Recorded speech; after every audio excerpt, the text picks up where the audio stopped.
जैसे एक फनी नहीं होते, एक पागल तो नहीं है आप? है बता भाई क्या हो गया आपको?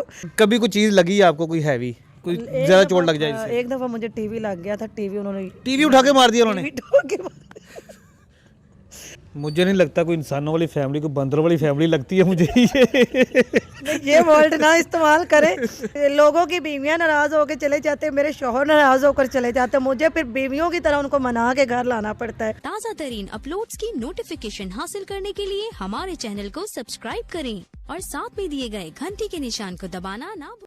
अस्सलाम वालेकुम नाज़रीन, मैं हूं आपका मेज़बान अहमद गौहर। आप देख रहे हैं पीसफुल पाकिस्तान। नाज़रीन, 2022 चल रहा है। इस दौर में अगर कोई खामद अपनी बीवी को थप्पड़ मार दे या कुछ भी कर दे तो सीधा जो वाइफ है वो अपने हस्बैंड के ऊपर केस करवा सकती है, पर्चा करवा सकती है, उससे सज़ा दिलवा सकती है। एक टाइम था जब औरतें शोहर से मार भी खाती थीं, उनको बर्दाश्त भी करती थीं, लेकिन आज वो दौर नहीं है। आज मैं आपकी मुलाकात एक ऐसी ही औरत से करवाऊँगा को जो अपने हस्बैंड से मार भी खाती है, उनके जुल्म सितम भी सहती है, लेकिन 24 घंटे हंसती रहती है। आइए इनसे बात करते हैं, इनसे जानते हैं आखिर वजह क्या है। अस्सलाम वालेकुम। वालेकुम अस्सलाम। मैक्सिमम कितना हंस सकती हैं आप? बस सामने सामने हाथ हटा के से। नहीं, इतना भी नहीं, बस उतना ही हंस सकती जितना कोई एक। वैसे मैं बचपन से एक जैसे एक फनी नहीं होते, एक पागल तो नहीं है आप? है बता भाई क्या हो गया आपको? पागल नहीं हूँ मैं, ठीक हूँ। नहीं, जो बीवी अपनी शोहर की मार खा के भी हंसे वो पागल ही होती है। नहीं, पागल नहीं हूँ। अगर शौहर की मार खाने के बाद अगर मुझे पागल का भी करार लिया जाता है तो मुझे मंजूर है। मेरे शौहर तो मेरे साथ है ना। अगर एक औरत को घर आबाद रखने के लिए अपने आप को पागल का भी करार देना पड़े ना, तो मैं यानी कहूँगी कि आप पागल हैं? पागल बन जाए, लेकिन अगर शौहर सही होता है तो। सबसे पहले मुझे आप ये बताएं कि कौन से दौर में जीती हैं आप? 2022 आ गया है, तो इस दौर में तो लड़कियां अपने हस्बैंड को वो सीधी हो जाती है ना, जिसको कहते हैं तड़ी लगाना या धमकी देना। आप आज भी अपनी शोहर से मार खाती हैं और हंसती रहती हैं, वजह क्या है? बस मेरे हस्बैंड थोड़े से गुस्से वाले थे, तो इसलिए शुरू से एक दो लड़ाइयों में मैंने आगे से बहस की। उसके बाद जब मुझे पता चला कि ये जो है हंसने के मुस्कुराहट इनकी गुस्से का तोड़ है, तो फिर मैंने अपनी लाइफ को ऐसे ही ज्वाइन कर लिया। अच्छा, तो जब आपको वो गुस्सा करते हैं या मारते हैं तो आप ऐसे हंसना शुरू कर देती हैं? जाहिर बात है, मैं हंसती हूँ तो फिर थोड़े से कंट्रोल में हो जाते। अच्छा आप क्या चाहती हैं मैं आगे से रो फिर तेनू इंज की तो तेनू इंज की ज्यादा जूतियां नहीं पड़वाना नहीं, चाहते हैं? मैं ये नहीं कहना चाह रहा। मैं ये कहना चाह रहा हूँ कि आज का जो दौर है, जो पाकिस्तान के कानून देखें, बहुत सारे जो है ना वो नए कानून नाफिज हो चुके हैं। ठीक है, अब शोहर जो है वो अपनी बीवी के ऊपर जुल्म नहीं कर सकता, उसको मार नहीं सकता, कुछ भी नहीं कर सकता। तो आप क्यों मतलब बर्दाश्त करती हैं मार? 6 बच्चे हैं, शुक्र अल्हम्दुलिल्लाह। मेरी 3 बेटियां 3 बेटे। तो अब मुझे ये सारी चीज़ों की एक तो ये है कि ये अब ज़िंदगी के साथ साथ ही चल रही हैं, तो अब मैं छोड़ के जाऊं भी काम। सही। आप खुद ही सोचें कि अब वो कभी कभार क्या डेली हमारी लड़ाई होती है। 6 महीनों के बाद जनरली बड़ी लड़ाई होती है जिसमें पूरे ख़ानदान वाले एंटर होते हैं। फिर आके वो हाथापाई होती है, ईंटें रोड़ा सोटा सब कुछ चल जाता है। उसके बाद जाके फिर हम लोगों की लड़ाई को कवरिंग किया जाता है। मतलब जैसे हम लोग अनाउंसमेंट कर देते हैं कि ले जी फलाने घर जा ब्याह हैगा जी, चलो सारे इस तरह सब इकट्ठे हो जाते हैं शादी की तरह।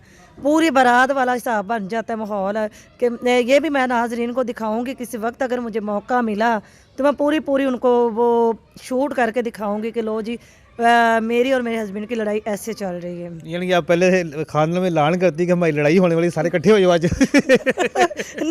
नहीं ऐसी कोई बात नहीं है। अभी आपने कहा है कि अब जिस तरह शादी का अनाउंसमेंट दी जाती है वैसे अनाउंसमेंट देते। सारे इर्द गिर्द ही रहते हैं, तो वो कोई कजन जो है कॉल करके बुला लेते हैं, आज बुशरा की लड़ाई हो गई, भाग के आ जाओ सारे। इसी तरह फिर वो सारे इकट्ठे खुद ही हो जाते हैं। मुझे तो उस वक्त पता नहीं होता, छुपने के लिए जगह नहीं मिलती, किस जगह पे छुप जाऊँ। लड़ाई होती किस वजह से है? लड़ाई तो किसी चीज़ से भी हो सकती है अहमद भाई, ये तो कोई पता नहीं। बेशक चारपाई से हो जाए, बेशक टैंकी की वजह से, तकिए की वजह से, पानी की वजह से, रोटी, किसी चीज़ से भी हो सकती है। कैसे कूल करती हैं फिर अपने बंदे को? फिर मुस्कुरा के कूल करती कैसे? हूँ, मुस्कुराती हूँ लगातार। और बाकी देखें, हमारी बहुत सारी जो है ना वो फीमेल देख रही हैं यहाँ पे, शादीशुदा औरतें भी देखती हैं वीडियो को। उनको कोई फार्मूला बताएं कि किस तरह से कूल किया जाता है बंदे को? ये तो उनको खुद ही पता होना चाहिए कि कैसे कूल करना चाहिए शौहर को। तो जो मुझे देख रही हैं उनको खुद पता होना चाहिए कैसे। आप अपना फार्मूला बताएं ना, आप कैसे करती हैं? नहीं, मैं अपना फार्मूला नहीं बता सकती, ऐसी बातें नहीं कर सकती जो खुली मीडिया में की जाए। नहीं, कोई बता देना कि स्माइल इस तरह से देनी है, हस्बैंड को इस तरह से हैंडल करना, कोई फार्मूला तो होता है ना। हम लोग यही करते हैं, जब वो ज़्यादा हेल्पर हो जाते हैं तो कोई उनकी फेवरेट चीज़ बना लेते हैं। उसके बाद ये है कि पहली बात तो ये है कि जब हम लोगों की लड़ाई होती है ना, तो सब देखने वालों को यही लग रहा होता है कि बस अभी इनका डिवोर्स हो जाना है। लेकिन 10 मिनट बाद दरअसल वो भी ऐसे आदी हो गए हैं कि 10 मिनट बाद खाना बनना है तो मैंने और उन्होंने इकट्ठे बैठ के खाना है। अच्छा, ये बहुत बड़ी बात है जो मैंने आज तक किसी को नहीं बताई कि हमारी जितनी भी लड़ाइयाँ हुई हैं ना, एक दिन भी हम लोगों ने खाना अलग नहीं खाया। माशाल्लाह, ये तो फिर प्यार हुआ ना, फिर लड़ाई तो ना हुई आपकी। बस ये जैसे भी समझ लें कि मैं अपने शौहर की इज्जत करती हूँ और उनकी कदर करती हूँ। 6 बच्चे जो है वो मजाक मजाक में, हंसी माहौल में हो गए, ये लड़ाई झगड़े में हुए। जैसे भी आपको आप समझ लें कि बेशक समझ लें, बीच में लड़ाइयाँ भी होती नहीं है, बीच में हंसी मजाक से भी, मतलब जैसे भी समझ लें, अल्लाह ताला ने 6 बच्चों से नवाज दिया। जब लड़ाई आपकी हो रही होती है तो फिर रिश्तेदार सारे इकट्ठे हो जाते हैं, तो फिर वो छुड़ाते नहीं आपको कि आप क्यों लड़ रहे हैं, या सुलह सफाई होती है? कई तो रिश्तेदार जो है वो बेचारे डर के दरवाजे बंद कर लेते कि ईंट हमारे घर ना आ जाए। अच्छा, हस्बैंड को ईंटें मारती हैं आप? मैं नहीं मारती भाई, मेरे हस्बैंड मुझे मारते हैं। उनको पता नहीं चलता गुस्से में, वो जब ऐसे ठा ठा मारते हैं ईंटें, उस वक्त उनको नहीं पता चलता कि आगे क्या हो रहा है। कई तो रिश्तेदार जो छुप जाते हैं, कई रिश्तेदार ये भी कहते हैं कि अब इनकी लड़ाई में जाएंगे, ये ना हो कि हमारा सर फट जाए, हमारी टांग टूट जाए। वहाँ पे तो कुछ भी चल सकता है। यानी कि आपको छुड़ाता कोई नहीं, आगे सुलह सफाई कोई नहीं कराता, आपको अगर लड़ते हैं तो लड़ने दो। बीच में जो जिगर हिम्मत वाले जो मेरे रिश्तेदार हैं ना, वो बीच में पड़ते हैं। जाहिर बात है, एक दूसरे को मार ही ना दें, तो वो आते हैं, आके छुड़ाते हैं। और बस फिर जब पागलपंती का जब पागलपंती का दौरा पड़ता है 6 महीने के बाद, फिर ऐसे ही सिलसिला ज़िंदगी ऐसे ही गुजर गई। नाज़रीन, एक लतीफ़ा है कि वो एक बंदा किसी से पूछता है कि आप दोनों मियाँ बीवी जो है ना, वो जब झगड़ रहे होते हैं तो फिर हंसते किस बात पे हैं? तो वो उसको रिप्लाई करता है कि भाई, जब वो मेरी बीवी मुझे मारती है, ठीक है, तो अगर मुझे लग जाए तो वो हंसती है, अगर ना लगे तो फिर मैं हंसता हूँ। तो इनका मेरे ख्याल कि वही हिसाब है कि जब इनको लगती होगी तो ये हंसती होंगी, या इनको लग ऐसे ही है। नहीं नहीं, ऐसी बात नहीं है। मैं तो उनको मारती ही नहीं हूँ। मैं अच्छा, मुझे लगता है आप चाहते हैं कि मैं थोड़ी मार के बजाय ज्यादा मार खाऊं। नहीं नहीं नहीं, मैं नहीं ये चाहता कि आप मार खाएं। मैं तो ये जानना चाहता हूँ कि देखिए, आप बता रहे कि ईंटें रोड़े भी चलते हैं, ठीक है, अगर मैं उनके आगे से एक भी चीज़ चला दूंगी ना, तो उन्होंने 5 वापस बैक मुझे मार देनी है। कभी कोई चीज़ लगी आपको, कोई हैवी, कोई ज़्यादा चोट लग जाए इससे? एक दफ़ा मुझे टीवी लग गया था। टीवी उन्होंने टीवी उठा के मार दिया उन्होंने? ये घर की चीज़ें भी तोड़ते हैं आप? लो जी, तो पता ही नहीं, इतने इंटरव्यू मेरे सुने, आपको पता ही नहीं है मेरे घर में कोई चीज़ ही नहीं बची। अच्छा, तो अच्छा, वो अगर टीवी मारते हैं आपको, मोबाइल मारते होंगे, चीज़ें जो उसके हाथ में आती है, आप आगे से चमचे मारती होंगी? मेरी शादी 16 साल हो गई, 16 साल में 50 मोबाइल वो तोड़ चुके हैं आपके ऊपर, मेरे ऊपर। यहाँ तक कि वो घर में देखा नहीं आपने, सिर्फ 6 चारपाइयाँ और एक सेफ अलमारी हमारे पास, उसके अलावा हमारे पास कुछ नहीं है। सब कुछ तोड़ दिया आपने? सब कुछ तोड़ फोड़, इंटे, मैं कहती हर चीज़ तोड़ दी है। अभी ये देखे, आपका कैमरामैन मट्टी के ऊपर बैठा हुआ है, आटे वाली मट्टी के ऊपर। तो यहीं से अगर हमारे घर में चेयर होती तो हम उस पर ना बिठा देते। बिल्कुल सही है। तो मेरे हस्बैंड ने हर शय ही तोड़ दी है, उन्होंने कुछ नहीं छोड़ा। जब गुस्सा आता है, एक दफ़ा हमारी इतनी बड़ी लड़ाई हो गई थी, मैं अम्मी की तरफ रहती थी, तो उन्होंने ऊपर से सारी चीज़ें नीचे फेंक दी। बस एक बेड बचा था, क्योंकि वो सीढ़ियों से नीचे जा नहीं सकता था, वरना वो भी फेंक देते, वरना उन्होंने बर्तन हर चीज़ उन्होंने नीचे फेंक दी, सारी चीज़ें तोड़ दी।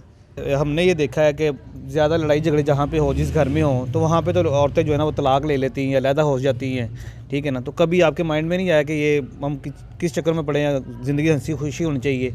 नहीं, कभी मेरे माइंड में ये नहीं आया, क्योंकि मैं अपना घर बसाना चाहती थी। मेरी मम्मा ने भी यही समझाया कि बेटा, जहाँ पे आपको ब्याह दिया वहीं पे अपनी ज़िंदगी बसर करो। लेकिन कभी लाइफ में सोचा नहीं कि मैं अपने हस्बैंड से अलग होंगी। अलग होना भी नहीं है, क्योंकि मेरी बेटियों वाला घर है, तो मैं नहीं चाहती कि मेरे घर में कल को मेरी बेटियों को चलें फ्यूचर में लोग ये नहीं कहेंगे, ये तो याद करेंगे ना कि इनकी मम्मा जो थी वो जूतियाँ खाकर भी अपना घर आबाद रखती थी। तो लोग ये तो सोचेंगे ना, तो उस सिलसिले में शायद मेरी बच्चियों के फ्यूचर संवर जाए या मेरी बेटियों के लिए कोई अच्छा हो जाए। कभी नहीं छोड़ेंगी शोहर को, चाहे टांग टूट जाए, बाजू टूट जाए, सर फट जाए? नहीं, अभी उन्होंने पूरा उन्होंने मीडिया में आके उन्होंने पूरा वो कर दिया है कि मैं अपनी बीवी को कभी माफ़ी मांगी बकायदा उन्होंने, और उन्होंने कहा है कि मैं लाइफ में कभी अपनी बीवी को हाथ नहीं, मैंने ये है कि अपनी ज़िंदगी की जो जंग है ना, मैं जीत चुकी हूँ अपनी मुस्कुराहट के साथ। अपनी कुछ भी हो जाए आप अपने हस्बैंड को नहीं छोड़ेंगी? नहीं, कुछ भी हो जाए मैं अपने हस्बैंड को नहीं छोड़ूंगी, क्योंकि मेरे हस्बैंड है और मैं चाहती हूँ कि जिनके नाम के साथ मेरा नाम जुड़ा है, ख़त्म भी उन्हीं के साथ हूँ।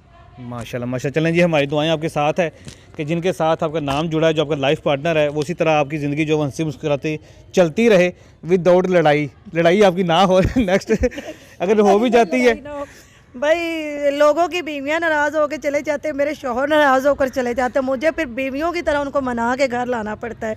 और बस लड़ाइयाँ ज़्यादा होती हैं, भूख की लड़ाइयाँ होती हैं। पहले ये था कि घर के हालात अच्छे थे, घर में सब कुछ था, तो उस लिहाज से लड़ाइयों का पता भी नहीं चलता। लेकिन अब भूखा शेर पड़ जाता है। अब घर के हालात भी ऐसे हैं कि घर में गुर्बत फाके हैं, अब वो जूतियाँ मारते हैं, चुभती हैं, तो इसलिए वो लड़ते हैं। लेकिन लड़ाई का इशू ये है कि वो वेलियाँ खाते हैं, वेलियाँ के साथ साथ वो मुझे मारते हैं। चलो वेलियाँ खाते रहें तो वो तो मैं बर्दाश्त कर लेती हूँ, लेकिन जब वो जूतियाँ मार रहे हैं ना वेलियाँ खाने के साथ, फिर आके हम दोनों के इश्यूज़ बनते हैं। चलें जी, हमारी दुआएं आपके साथ हैं। अल्लाह पाक आपकी ज़िंदगी को इसी तरह हंसता मुस्कुराता रखे। और बेसिकली असल में नाज़रीन, ये बुशरा जो है अभी बहुत ही ज़रूरतमंद है, घर में फाके हैं। हस्बैंड का हमने की पहले वीडियो की थी, इनके हस्बैंड के साथ ना एक डकैती हुई थी, उसमें इनका जो है ना वो सारा जो कुछ भी था, इनका कारोबार भी तबाह हो गया और काफ़ी सारा नुकसान हुआ था। उस वक्त से लेके अब तक जो है ना ये बहुत ही जो है ना वो गुर्बत में ज़िंदगी गुजार रही हैं। तो इन्होंने अभी एक चैनल स्टार्ट किया है स्ट्रॉन्ग वुमन के नाम से, तो उसका लिंक जो है वो इसी वीडियो के नीचे डिस्क्रिप्शन के अंदर मौजूद है। आप इनको लाजमी जाके विज़िट कीजिएगा और जितना ज़्यादा हो सके इनको सपोर्ट कीजिएगा और इनके लिए दुआ कीजिएगा कि नेक्स्ट टाइम इनकी लड़ाई ना हो, ये कपल जो है इसी तरह हंसता मुस्कुराता रहे और ज़िंदगी इसी तरह जो है ना खुशहाल ज़िंदगी जो है वो गुजारे। इसी के साथ अपने मेज़बान अहमद गौहर को इजाज़त दीजिए। अपना बहुत सा ख्याल रखिएगा। अल्लाह हाफिज़।